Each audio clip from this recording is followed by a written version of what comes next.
কবি দেখাই দিছো দেখোন এইটো চাওক ইয়া আমি হগনাই প্ৰায় নিউজে বাতৰি কাগজে গম পাই থাকো যে প্লাষ্টিকৰ কবি শাক পাচলি চাউল এনেকুৱা ধৰণৰ এইবাৰ বজাৰত বেছিকে আজিকালি আহিবলৈ ধৰিছে কিন্তু একদম সবচে ডাঙৰ কথাটো হ'ল কি তিনচুকীয়াত আজি এনেকুৱা প্লাষ্টিকৰ কবি আজি দেখিবলৈ পাইছো ইয়াৰ মেছত আমি আনিবলৈ আহিছিলো তিনচুকীয়া ঠেলাৱালাজনৰ পৰা এতিয়া প্ৰমাণটো মই দেখাম চাওক এয়া প্লাষ্টিকৰ কবি মই তাৰে এইখিলা বাকলি মই এনেকৈ উঠাই লৈছো তাৰপিছত ইয়াৰ গেছটো জ্বলাই ললো জ্বলাই লৈ ইয়াত পুৰিছো চাব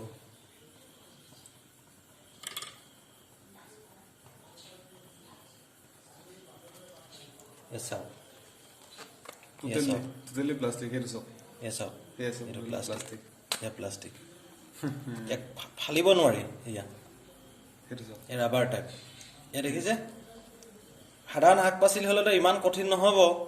ফালি বন্ধাকবিও ইমান দিন থকাৰ লেলি যায় প্ৰটিন টাইপ চাওক এয়া সেইটো গেলাও নাই বন্ধাকবিটো হাইও হোৱা নাই এইটো মানুহ এইবোৰ খাই আছো নহয় আমি চৰকাৰক এটাই অনুৰোধ কৰিম এইবিলাকৰ ওপৰত চৰকাৰে কিবা এটা ব্যৱস্থা ল'ব লাগে